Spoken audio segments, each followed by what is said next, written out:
Eu vou convidar agora a Cláudia Brandão para a gente falar a respeito da vacina de Oxford. Cláudia Brandão, seja bem-vinda. Boa tarde para você, Cláudia. Boa tarde, Joelson. Boa tarde aos telespectadores da TV Cidade Verde. Olha, o assunto Covid-19 tem preocupado muito o brasileiro, tem preocupado muitas pessoas, o mundo inteiro. No estado do Piauí não é diferente. Vamos aos números da Covid-19 aqui no nosso estado, para a gente iniciar esse assunto da discussão da vacina aqui no mundo, pesquisadores do mundo inteiro envolvidos nisso. 83.502 casos confirmados no Piauí até aqui, 25.327 descartados. Foram realizados 244.778 testes rápidos. As altas médicas, 3.798. Mortes, 1.924 aqui no estado do Piauí. Cláudia Brandão, os números parecem estabilizar-se, né? Você não tem um aumento significativo do número de mortes por dia e, ao mesmo tempo, vem a expectativa. Quando teremos uma vacina para isso, né, Cláudia? O noticiário tem sido cada vez mais frequente nessa história do avanço das pesquisas em cada uma dessas vacinas que estão em testes no mundo. Sem dúvida, embora a gente já esteja atingindo ou estejamos próximos de atingir uma imunidade coletiva social que cria uma espécie de barreira para uma propagação maior do novo coronavírus, nós só teremos a segurança de fato para algo próximo ao que a gente vivia antes da pandemia, depois que a vacina começar a ser aplicada em massa, e isso em todo o mundo, né? Não adianta vacinar apenas um país, todos precisam estar imunizados. A vacina que estava mais próxima pelos resultados obtidos até agora, com indicativos bem positivos, era a vacina de Oxford, desenvolvida no Reino Unido, em parceria com a farmacêutica AstraZeneca. Mas ontem foi comunicado pela própria farmacêutica AstraZeneca a suspensão da fase de testes, que já se encontrava na fase 3, a última antes de se obter a aprovação das agências reguladoras. Isso porque no Reino Unido, um dos testados apresentou reação adversa considerada séria. Que reação adversa foi essa? A mielite transversa, uma espécie de doença neurológica que causa uma inflamação na medula espinhal. E como isso é uma causa grave, a AstraZeneca, que está trabalhando com muita transparência nos dados, resolveu suspender e comunicar a suspensão dos testes, inclusive para a Anvisa aqui no Brasil, que tem parceria com a Oxford para o desenvolvimento e produção dessa vacina. É bom lembrar, Joel, ficou todo mundo muito assustado com essa suspensão. Não é a primeira vez que a Oxford faz suspensão de testes com essa vacina. Já é a segunda vez. E isso é um procedimento absolutamente normal e rotineiro no desenvolvimento de qualquer tipo de fármaco, principalmente com vacinas. Eu ouvi de ontem à noite para hoje a opinião de vários especialistas do Brasil e também do exterior, e eles disseram que não há motivo para a população ficar preocupada. Isso faz parte do procedimento, acontece com todos os fármacos, todas as vacinas, e só mostra que ela está sendo trabalhada com transparência e no sentido de dar segurança à população. Foram suspensos os testes, mas todos os voluntários que já receberam as doses da vacina, muitos deles já receberam inclusive a segunda dose da vacina, continuam sendo pesquisados, monitorados e estudados. Então, isso não significa necessariamente que vá haver um atraso, ou pelo menos um atraso considerável, porque os estudos continuam. Apenas a aplicação de novos testes é que está suspensa. Nós estamos aqui ao vivo com a doutora Isabela Balalé, ela que é vice-presidente da Sociedade Brasileira de Imunizações, a SBIM, e vai conversar conosco a respeito deste assunto. Doutora Isabela, muito obrigado pela participação aqui no nosso Jornal do Piauí. O que houve, na verdade, foi um recuo. Isso mexe um pouco com a esperança dos pesquisadores em relação a se encontrar uma vacina contra a Covid-19? Boa tarde para a senhora. Boa tarde, Joelson. Boa tarde, Cláudia. Como a Cláudia disse, isso é um procedimento normal, demonstra que há transparência e que também há segurança na pesquisa. Eu só prefiro usar a palavra evento adverso e não reação adversa. Eu acho que a Cláudia vai concordar comigo. O evento adverso é uma situação que acontece relacionada temporalmente, quer dizer, tempos depois, com uma relação de tempo com a vacinação. A pesquisa visa justamente procurar confirmar a segurança da vacina. Um evento adverso, ele pode ter sido causado pela vacina ou não.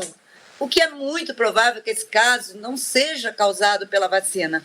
A vacina não contém um vírus capaz de causar infecção. E é uma doença rara, a mielite transversa é uma doença rara, e normalmente quando se manifesta sem um motivo aparente, o que faz a gente ter que verificar, antes de dar continuidade, né, na aplicação de novas doses nos voluntários, verificar se esse diagnóstico tem uma relação causal com a vacina ou não. Uma doença que se manifestou e que se manifestaria mesmo que ele não tivesse recebido a vacina. Doutora Isabela, boa tarde. Eu queria tirar uma dúvida com a senhora.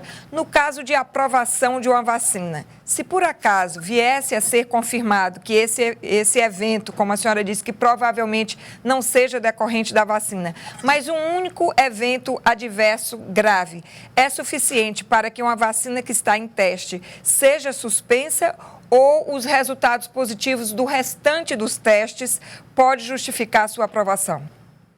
Veja bem, a investigação que está sendo feita agora é justamente olhar novamente os dados da pesquisa e fazer uma investigação robusta nessa pessoa, no sentido de definir o motivo, né, dessa manifestação. Se concluído que a vacina causou isso, que eu posso dizer que é muitíssimo pouco provável, a decisão vai ser uma. Se concluído que foi um evento adverso, uma doença rara que, por coincidência, se manifestou num período de tempo após a aplicação da vacina, a pesquisa continua. Doutora Isabela, a pesquisa, uma vez comprovado que não tem relação com a vacina, esse evento adverso, ela continua de onde parou? A suspensão significa dizer que não, nós vamos descartar essa aqui, vamos começar um novo trabalho. Como é que isso funciona na prática? Ela continua de onde parou. A única coisa que foi suspensa nesse momento, até que a gente tenha certeza que a vacina não causou esse quadro nessa pessoa, nesse inglês, a única coisa suspensa foi a continuidade da aplicação em voluntários. Se a gente tem uma situação que merece investigação, para dar segurança, a gente interrompe a aplicação de novas doses até ter isso muito bem esclarecido. A partir desse esclarecimento, se demonstrada a segurança, volta a aplicação nesses voluntários que ainda faltam, né, para a gente ter o número de voluntários que precisamos nas pesquisas, nos diferentes países. E qual é a necessidade da publicação, da publicização desse evento adverso, né, dessa reação? Dentro do trabalho de pesquisa que se faz, a necessidade de divulgar isso não pode gerar, ao mesmo tempo que reflete transparência, não pode gerar um efeito adverso, as pessoas começarem a suspeitar de que essa vacina gera problemas? Qual a necessidade de tornar público um evento como esse? Isso para a gente não é nenhuma novidade. É novidade para todos, porque nunca uma pesquisa foi dividida com toda a população, né? Essas coisas acontecem, seja numa pesquisa de um novo medicamento, seja na pesquisa de uma vacina, são todas muito bem investigadas, até que chegue, né, numa conclusão positiva, né, de segurança e eficácia, e aí, então, o licenciamento. Então, é claro que isso assusta, né? Ninguém aqui, a população não está acostumada a participar de uma pesquisa. Agora, é claro que isso vai ser publicado e precisa ser publicado, toda a investigação, os resultados, nada vai à frente sem publicação. Os pesquisadores podem concluir, existe um comitê externo, quer dizer, que não participa da pesquisa, mas esse comitê externo é ele que vai, ele não tem nenhuma relação com a pesquisa, é ele que vai investigar esse evento adverso e que vai dizer para os pesquisadores, pode continuar ou não. Isso certamente será publicado, é necessário publicar, e também pode ser até que conste na bula da vacina. As pessoas não prestam atenção, mas às vezes tem lá 0,0001% apresentaram um determinado evento adverso. A bula, o pesquisador pode decidir colocar aquilo na bula, mesmo que não tenha uma relação causal, como uma transparência entendida como importante. Então, isso é normal. E isso também faz lembrar que não dá mais para perguntar quando vamos ter a vacina. Vamos ter a vacina, não é numa data, é quando tivermos os resultados de fase 3 devidamente publicados, devidamente avaliados aqui no Brasil pela Anvisa. É essa data. Quando é isso, depende dos percalços. Tivemos aí o primeiro percalço. Numa perspectiva otimista, a vacina saindo, ela sendo aprovada, tudo ok, as agências reguladoras aprovando, qual o percentual da população mundial que precisaria ser imunizada para que a gente tivesse um nível de segurança de barreira desse vírus? Cláudia, outra pergunta difícil, sem resposta. A gente ainda está aprendendo. A gente ainda precisa de dados que a gente chama de proteção de rebanho. A gente precisa ver se a vacina vai ser capaz de evitar a infecção ou não. Se ela não evita a infecção, mas evita um quadro grave, proteção de rebanho não vai existir. Se ela evita a infecção, a gente pode pensar em proteção de rebanho. Então, são vários fatores que não é possível ainda responder sem a gente ter a publicação de dados de fase 3 de cada uma das vacinas, que são diferentes entre uma e outra. Então, não temos essa resposta de forma geral e nem para nenhuma vacina especificamente, ainda, né?